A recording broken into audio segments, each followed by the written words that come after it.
We are live on YouTube and LinkedIn. Our topic today is energy policies propagating in the world.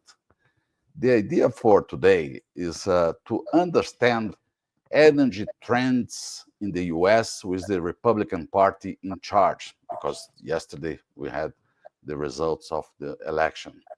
Welcome, Ronald Stein. It's a great pleasure to have you here. Armando, glad to be back.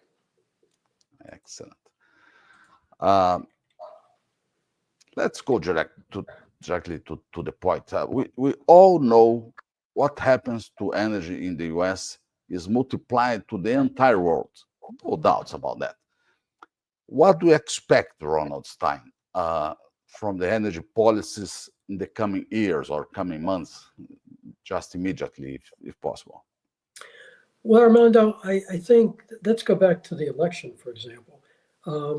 Trump won, but I basically say he really didn't win as much as the Democrats lost because the Democratic policies, they were doing everything possible to lose the election. And in certain respects, they were successful. They did lose the election. And, and it wasn't just Trump. I mean, they lost seats in the House, they lost seats in the Senate. That's not Trump related. That's all related to those Democratic policies. And the policies of the current Democratic regime has basically been increasing the cost of energy. I see it here in California because, Kamala was very supportive of everything that's going on in California from the day one when she was here and supports everything that Governor Newsom has done. And today, California has the highest cost of electricity, highest cost of fuels in the country. And basically, she wanted to clone California for the rest of the country. And I think people have voted with their pocketbooks and says, we may not like Trump, but we can't afford Kamala. And so consequently, renewable energy, and again, they keep using renewable energy. It's not renewable energy, it's on renewable electricity. And, the cost of electricity goes up, cost of fuel goes up, the cost of everything goes up.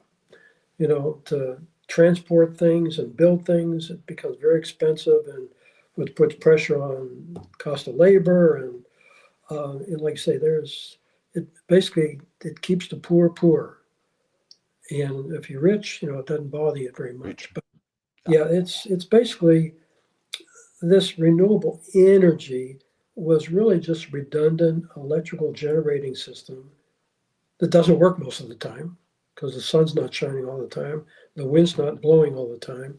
And so you really have a redundant electrical generating system, and you have to have a backup of reliable electricity. Yeah, So that's you wind up doubt. you're paying for two ways to Two generate costs. electricity. Yeah. Yeah. So But do you believe that the influence of Trump in California, for a specific situation of California with Governor Newsom there, so who can dictate the trends for energy or electricity in California? the person in power has a lot of influence. Take Governor Newsom in California. He can say a lot of things, but unless they put a bill in front of him to approve or veto, nothing happens. But he's very influential in getting that bill prepared. Trump's going to be the same way. He's going to basically have the House and the Senate, basically following his lead, but they'll put the words in writing and put it in front of him, and he can approve it or veto it. But his direction is he wants the United States to be an energy powerhouse like we used to be. And right now the Democrats, they basically want to eliminate fossil fuels, but they have no replacement for it. And until we have a replacement for it, we got to keep using it.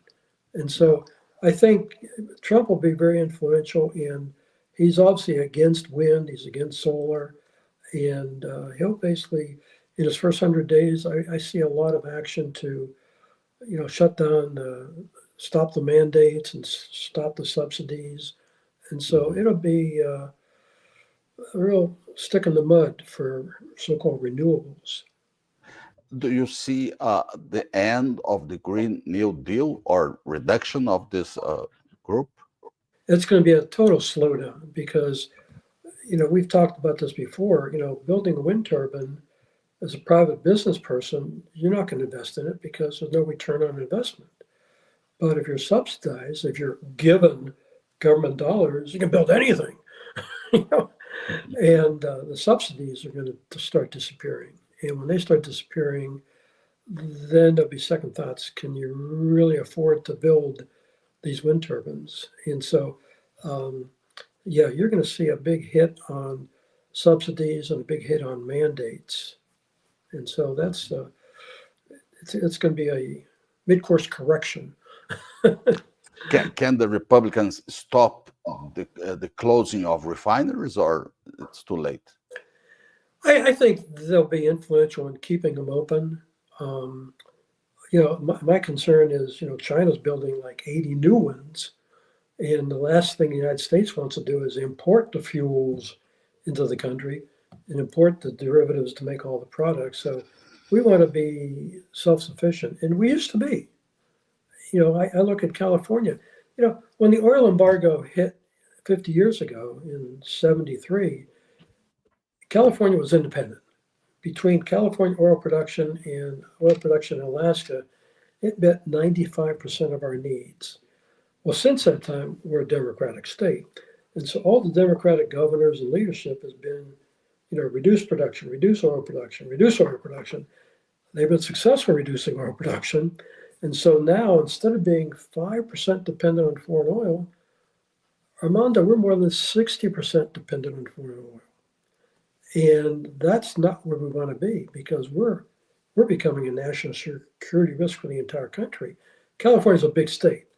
In the state of California, we've got 9 international airports, 41 military airports, and 3 of the largest shipping terminals in the country, all being run by foreign oil. That's not a good position to be in. No, So it's not. I think, I don't know if Trump can help increase oil production here in California because of Mhm. what happens here in California, but I think he'll start oil production nationwide and alleviate some of the regulatory things and make it easier. No. And I think nuclear is going to have I, a he, much better he's, boost he too. says that he wants to simplify regulation and reducing taxation. How do you see this movement? Is it possible to do this in 4 years? Um, I think he'll get things signed and implemented. It takes time to get these things implemented, but we'll be making strides to lessen that regulatory nightmare because you say you want to build something. The good news is the answer is yes. The bad news is it might take 20 or 30 years. Yeah, We're trying to reduce the 20 and 30 years to yeah, something reasonable. that's right. Yeah. So, yeah, I think he'll have some accountability for some of these delays and go forward from there. Yeah, Ronald, what Republicans do Republicans think about nuclear power, nuclear industry As far as I know, for electricity? I think are in favor of it, and that's going to be a real boost for nuclear because, the point is, does the United States want to be a leader or a lagger in nuclear technology? And currently there's like 60 nuclear power plants being built around the world, none here in America. And I think he's going to change that because everybody.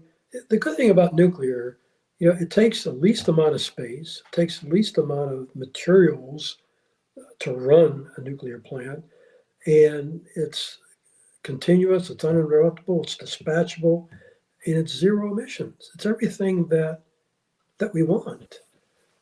Versus the renewable movement with wind and solar and these EV batteries.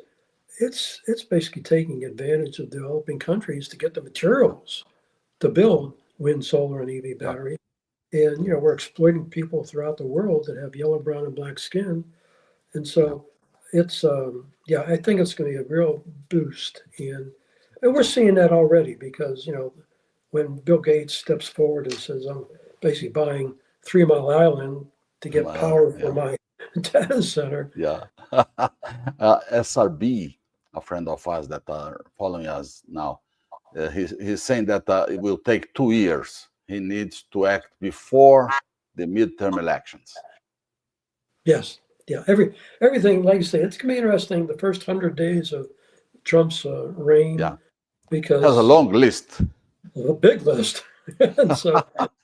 Need to act in the first day. And the question is, who's going to be number one? You know, Yeah, yeah, yeah, but yeah, no, there'll be a lot of things implemented in different organizations. So yeah. there could be a lot of number ones, different people, working on them. But yeah, he's got a lot of priorities. But he definitely wants to get the United States back into a energy powerhouse and lead the world. Yeah. Yeah, this is a good point. So the experience of Germany in the last 5 years was bad with renewable, closing nuclear, everything was bad. And do you think that this with Trump, the influence in Germany and Europe in terms of energy can exist? Well, I see. What happened in Germany. I saw a clone of that happening here in California, because California did the same thing as Germany.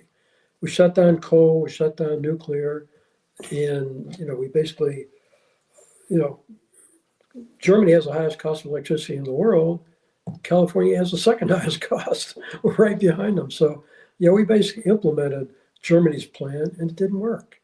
And I think that was one of the ingredients. It basically, I think, was now we're obviously still a democratic state, but yeah, the Democrats I think did a lot of harm, and I think they're taking a hard look at what their policies and programs are for their platform because the Green New Deal and the Inflation Reduction Act is really just driving up the cost of electricity, and the poor can only take it so long, and they're facing reality. So yeah, so it'll That's be interesting.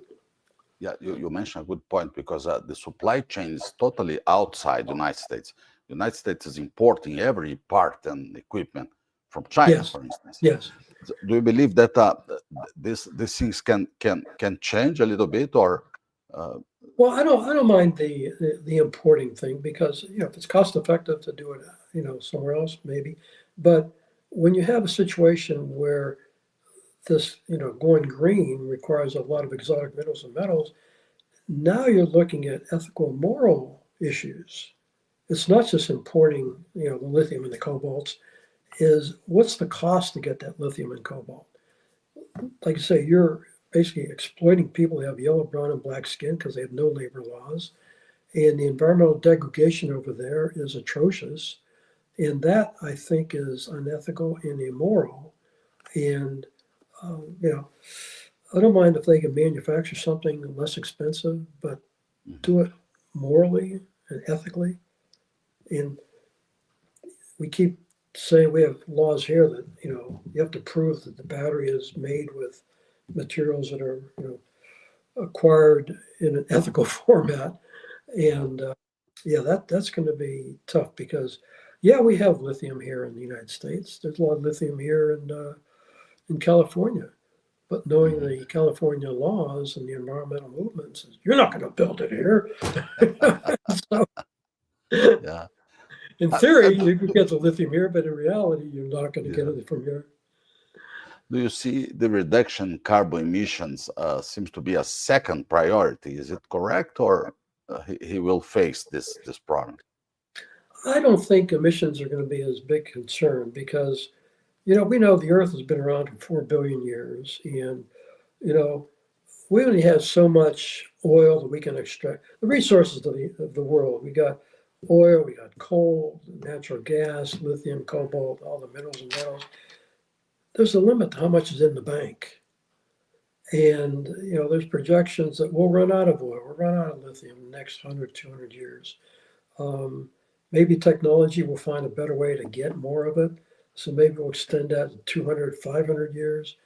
But when you take a look at a 4 billion-year-old planet, we may have drained the bank in 500 years, but the 4 billion-year-old planet's going to be here without us.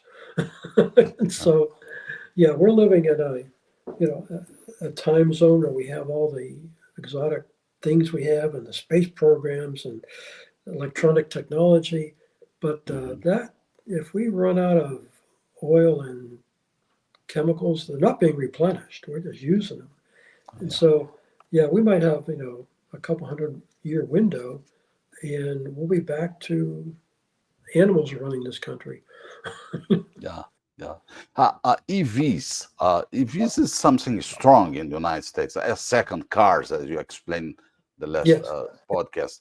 But I suppose not the preference of Republicans to invest in EVs. But at the same time, you have Elon Musk, very friend of Mr. Trump today, and the Right. influence of Tesla. How do you see this Well, I situation don't of think EVs? Elon Musk is not going to be hurting because the elites have bought them and the elites will continue to buy them. And that's going to keep Elon Musk wealthy for the next 100 years. But, the poor can't afford it. And to provide subsidies to let's get back to the ethical and moral situation because to build that battery, 1,000 pound battery for a Tesla takes a lot of lithium and cobalt, and it's not in big chunks.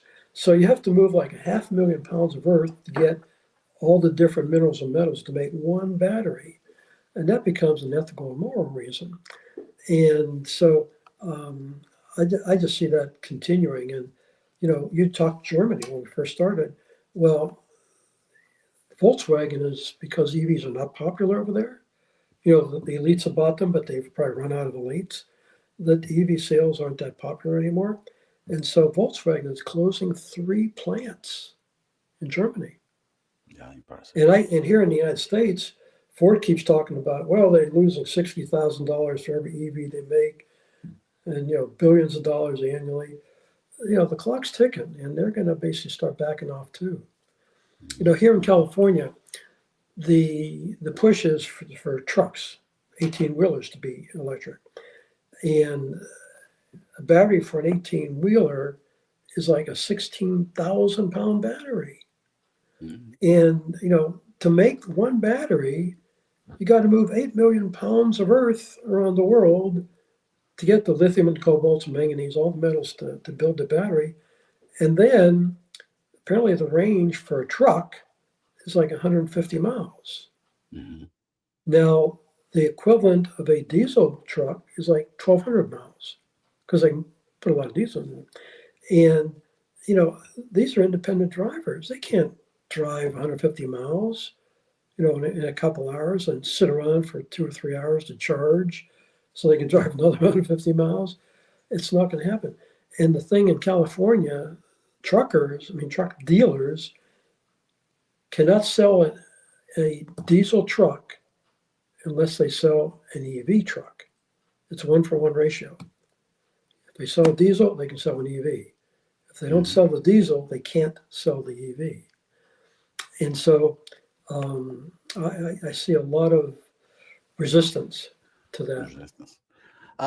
Ronald, let me share some thoughts that I copied from several websites today to show you and your comments here. So the first point, so Republicans will control the House and Senate. It's a very important this point, isn't it? Very important because we have Trump says, we're going to do this. Then the House and Senate would be very cooperative in putting together the bills and laws for him to sign, to approve or veto. So yeah, he's not going to get a lot of resistance. I mean, if the House or Senate was controlled by the other party, they would probably shut it down before it ever got to the president. But Hmm. he's got a friendly House and friendly Senate, so I think it'll be instrumental in Yeah, meeting his wishes. And so, no yeah, doubt. I see a lot more bills being put in front of him to implement what he wants to do. Hmm. The second point is the relationship with China, the US and China. How do you see it? Can it become more complicated or less complicated? How do you see this? Well, I think it's a good relationship right now. I know Trump wants to have a lot of manufacturing in the United States, but it gets down to which is more cost effective, and they do have less expensive labor. The I guess the big hitch is going to be on the EV side of it because, like I say, now we're it's not only more cost effective to bring in like batteries from China, but now it gets into the ethical and moral issues. And Mhm. so that complicates the situation. Uh-huh. And it's not just cheap labor; it's the fact that they're exploiting labor to mine for There this. is a weak point for countries like Brazil and other developing countries. I mean, with the protectionism that the U.S. can increase. How do you see this? Um, well, like I say, Trump wants to do everything possible to have the United States be the leader in energy infrastructure. And yeah, like I say, it goes from nuclear to, fossil fuels Uh-huh. and coal. We can restrict the emissions, but, we can't eliminate them. Uh-huh. And delegating it to someone else becomes a problem because, leaking responsibilities to make products in a different country, well, they don't have the same emission controls we do. So Hmm. you might be getting the product cheaper, but you might have more emissions to the world. Uh-huh. Uh-huh. I mean, I see that in And California. In California, we shut down a coal-fired power plant here in California, and we uh-huh. import electricity from Wyoming from their coal-fired power plants Hmm. that don't Hmm. have the same emission controls that we do. Hmm. So there's a balance that you want to, Hmm. make sure it's cost effective, but you don't want to go, the repercussions of doing it. Uh-huh. There's got to be conversations. Yeah. Part of the same question is the increase of import tariffs. He said, I am not sure that he said this or not. I read that he will impose 20% of tax for every import and 60% specifically for China. So Well, that it might reduce the imports, but it's going to be very inflationary. yeah, Because, exactly. right, instead of getting the product at X amount of money, now you're going to pay X plus the citizen's going to pay for it ultimately. Yeah. And if you basically increase the cost of the product coming in, well, the buyer is going to be the one paying the bill. And so that could backfire if you. I know he wants to make it more expensive to bring it in so he can justify manufacturing here, Hmm. but that's a balancing act. Uh-huh. Uh-huh. You see that any, let's see, preoccupation about a public deficit that $35 trillion, he is saying to reduce, or it's not a problem, this Well, I think deficit. right now, the previous party in charge increased our deficit to huge numbers. Yeah, And that's right. I, I really expect Trump to not increase the deficit. I think he's going to try and trim it.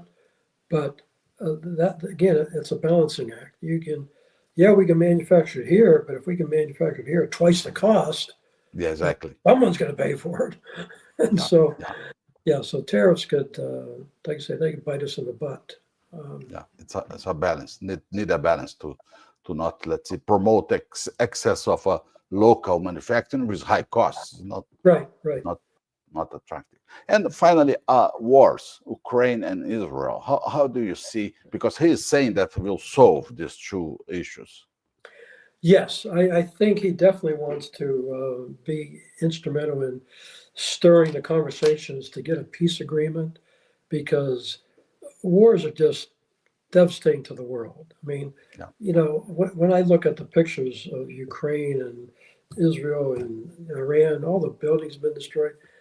With enough money, you can rebuild the buildings. You can't yeah, replace the bodies, and it's just a lose lose for everybody. So. Um, there's got to be peace in the world. You don't have to solve. It's like the Wild West. You solve it with a gun. Get out in the open range, and we both have a pistol. We yeah, shoot at each other.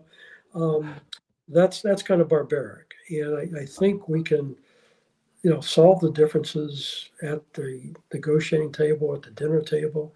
But to go to war, that's the worst case scenario. And I think Trump would like to get peace in both locations, yeah, which would be helpful to us, helpful to them, And again, we might be instrumental in helping them rebuild. But for the bodies that are lost, they're lost forever. They're not coming back. Before we go to the last question, I have one that's very important for me. Current Brazil exports to the BRICS countries 50% higher than the United States and Europe Union combined. So is the US losing contact with Brazil, losing Brazil from the friendship? Well, I think it's because right now it's very expensive to make things here, and so it's hard for us to export products because they're not cost effective. If you can make the products in your country at half the cost, we're going to export it to you. You're not going to be importing it from us. So that's uh, that's a catch-22. So we have to be cost effective with the rest of the world. And yeah, like I say, it's a great country, but right now we've got high cost of electricity, high cost of fuel, and it's driving up the Yeah. cost of our manufacturing. And we got to get that down so our manufacturing can be somewhat competitive.